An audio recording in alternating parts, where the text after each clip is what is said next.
For today, we'll be discussing the infectious gastrointestinal disorder. Okay, actually, this is not the only one topic because after this one, I'll be discussing also dehydration, the two common diseases of newborn. Okay. So, when we say gastrointestinal infection, it is an intestinal infection marked by watery diarrhea, abdominal cramps, nausea or vomiting, and sometimes fever. So, most of the cases that have been mentioned here, like the diarrhea and even the fever, are most of the time that we've seen with the newborns if they're acquiring those things. Okay. Now, there are certain viruses or bacteria that is being that are the causes of this gastrointestinal infection, and one of which is of course the rotavirus infection, wherein this is a viral infection as opposed to bacterial infection. The most common cause of diarrhea in young children, and this one is transmitted through fecal oral route, and the symptoms includes the fever, vomiting, the loose watery stools. So, as what you have seen in the monitor, of course, the rotavirus. So, very much familiar, right? So, as what we have mentioned before, the different vaccines with regards to EPI, okay, expanded program immunization, it has been noted or discussed there the rotavirus. So one of the vaccine that is being needed by the newborn baby is of course the rotavirus, for them to also prevent to acquire this kind of rotavirus infection. And another cause or another virus which causes the gastrointestinal infection is also the E. coli infection. And the symptoms of this is same thing: watery diarrhea, abdominal cramping leading to bloody diarrhea. So as nurses, if the baby is admitted in your area, in your ward, so not only you will monitor the fever or the vital signs of the patient, and considering that the admitted patient is a newborn one, you need to also check the diaper of the baby, and of course the output. So you need to check if it's normal or not. So if it's bloody, you need to refer that one to the attending physician, because that one is also already a red flag. Okay. Then another virus also is the salmonella infection. This one is a bacterial infection transmitted through undercooked meat and poultry, and can be transmitted from person to person or pet to person. And the symptoms of this infection is the nausea, vomiting, abdominal cramping, and same thing with the E. coli, bloody diarrhea as well, and of course fever. And the last virus of course is also the E. vermicularis. This one is also a bacteria. E. vermicularis infection, bacteria that causes pinworm. Symptoms includes the perianal itching, restlessness, and of course difficulty of sleeping, considering that there is an itchiness. Okay, then of course transmitted through fecal oral route. And one of the tests that is being used for to get the accurate result of having a vermicularis infection is of course we will just put a scotch tape on testing tape on the anal region, not the scotch tape actually. It's the tape that you can get from the lab, I think, so that you can get a sample into the anal area of the child. Okay, so that you can send that one to lab for us to know the result if the patient is positive for E. vermicularis infection. Then what are the risk factors for gastrointestinal infection? Of course, we have the poor hygiene, crowded living conditions, the poor sanitation, and of course lack of clean water. So these are the things that we considered as the risk factors in getting this kind of diseases. So when to see a doctor? If the baby has a fever of 102 Fahrenheit or 38.9 degrees Celsius or higher, and the baby is a little bit lethargic or very irritable. So when we say that the baby is irritable, he didn't stop crying, all throughout his stay in the ward, and is in a lot of discomfort or pain. So if the baby is crying for a long period of time, there is something wrong. There is pain, I think, and there is a discomfort with the baby.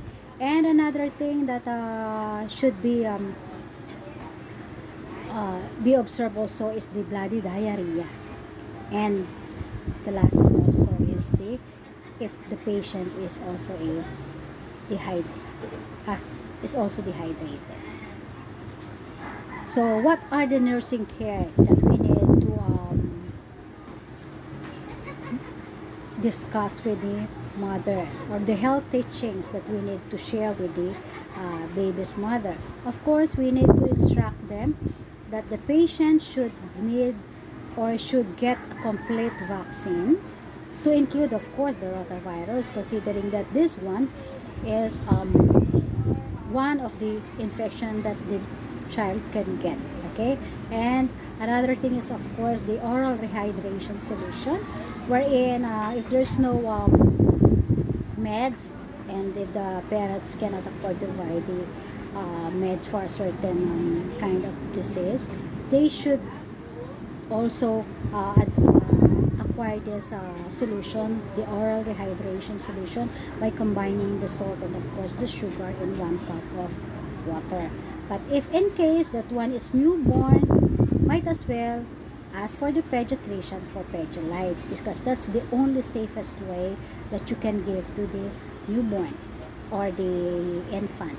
And another thing is the clean the child's toys. Okay, so that one is very much dirty, and if you will notice the surroundings of the child, you might as well see that the place that he's living is not that safe for a child like him. So might as well educate the mother to sanitize or to maintain cleanliness in the area surrounding the child. Then change as well, of course, the bed linens, and always do the hand washing before having contact with the baby. Okay.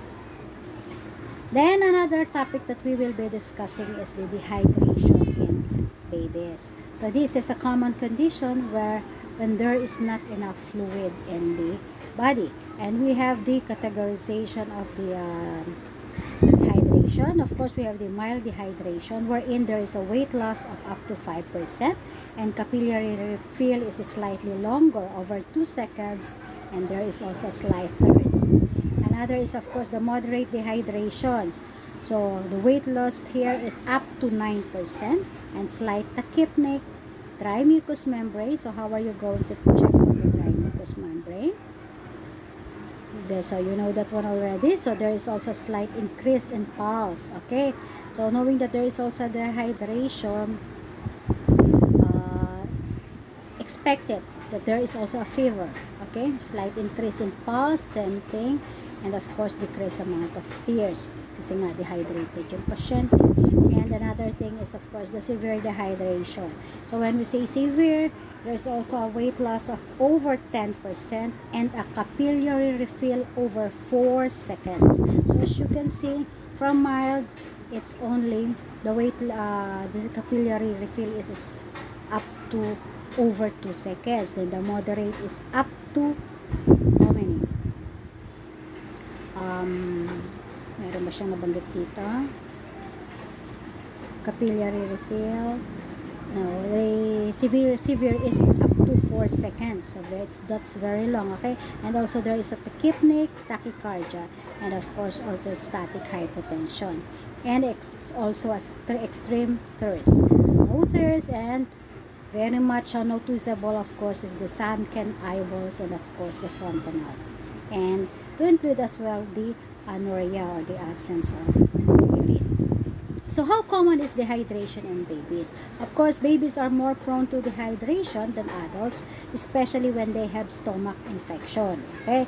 Why? Because since the baby's body is very much tiny, this is the body is unable to store enough fluid, and there's a higher chance of dehydration, unlike with the adult patients. So what are the symptoms of dehydration in newborn babies? What are the symptoms? Of course, the reduction in the number of wet diapers, less than 6 in a 24-hour period. So you will monitor that one also, because this one is dehydration. It has something to do with the intake and output. Okay, so if there would be no ample intake of the baby, so expect that there would be only a few output coming from the baby. Okay, and there would also be a dark and smelly urine kasi nga the output is very much concentrated. And the baby is lethargic and irritability, continuous crying, and of course dry lips and parched mouth. There's also an increase in thirst, few or no tears, and of course the presence of sunken eyes and fontanelles. So when we say sunken fontanelles, that one is the soft spot on the baby's head. And there is also a presence of cold hands and feet. So as you can see from the picture, it says this one that there is a sunken fontanelle. So as you can see, the head part, the fontanelle, you can see the mark there, that's the sunken. Okay, medyo lubog siya, a little bit deep. Then that one, the second picture is the sunken eye. So as you can see, the eye of the baby, lights slightly blackish na siya, grayish, something like that. So that is the sunken eye. Okay, so that were the signs of the severe dehydration. So what are the causes of dehydration in babies? So the first one is of course the diarrhea and vomiting, wherein you will experience this one from the gastroenteritis, which is caused by the rotavirus, E. coli, and of course the salmonella. And of course the fever, the body sweats more than usual. Okay, and reduce intake of milk and other fluids. Kasi if the baby has a sore throat or teething, she may refuse to be breastfed. And stuffy nose could also prevent fluid intake. Then excessive body heat, wearing too many layers of clothes, leading to sweat. Kasi there are some sayings or some practices from our grandmothers that for the fever to subside, you need to wear too many clothes for you to perspire more so that the fever will subside. But actually it will not help in subsiding the fever, because it will just give you a high fever, because your body will very much closed and wrapped by this too many clothes. Okay, so this should not be followed, this practice anymore. Okay, and another cause is the breastfeeding issues, if there is an improper or incorrect latching. So as nurses, before we discharge the mother, we need to educate the mother on how to perform the proper latching. Okay, when we say proper latching, that includes of course the proper positioning of the baby. How are you going to position the baby during the breastfeeding? You need to educate the mother. Okay, so please be mindful of the breastfeeding procedures, so that before letting her be discharged from the hospital, she should at least say something or discuss something about the proper breastfeeding or latching procedure, so that when she gets home alone, she can easily, or she can follow the right procedure in proper latching or proper breastfeeding, so that the baby will not get affected or will not suffer from this dehydration or poor feeding. So when to call a doctor? So diarrhea of more than 8 hours is already a red flag. Then not breastfeeding or bottle feeding well, has of course sunken fontanelle, and then the pedia under 3 months old and has a fever is already a red flag. And another thing is the vomiting after 2 feedings in a row is also considered red flag. So those things are the things that we need to inform the doctor immediately, so that the baby will be given enough what they call this, ample medicine or the right medicine that should be given in this kind of situation, okay, so that the baby will not suffer more from dehydration. And how to treat dehydration in babies. So these are the health teachings that you need to instruct the mother. Of course, there should be a cold environment. So meaning you need to move the baby to a cold place, remove the extra clothing, and give her, of course, milk and water, considering that the baby is suffering from dehydration. If the mother continues to breastfeed the baby, she can also do continuous breastfeeding. Okay, and of course the ORS, the oral rehydration solution. This is a combination of salt and sugar over a period of time to rehydrate the baby. Or the safest one is, of course, to provide or to give Pedialyte, which is being ordered by the pediatrician. And keep track of your baby's feedings and wet diapers, so that you need to instruct the mother that she need to write down how many times the baby has been fed, how many times the baby sucked the milk or breastfed from the breast milk, and of course you need to do the counter checking as well. If she's being breastfed very well, you should expect, of course, that the urine output of the baby is a little bit higher if she has a continuous breastfeeding scenario. Okay, if she has a poor feeding matic, that there will also be a decreased output of the baby. So that intake and output of the baby should be monitored by the mother and as well as the nurse in charge. Then strictly follow the doctor's instructions.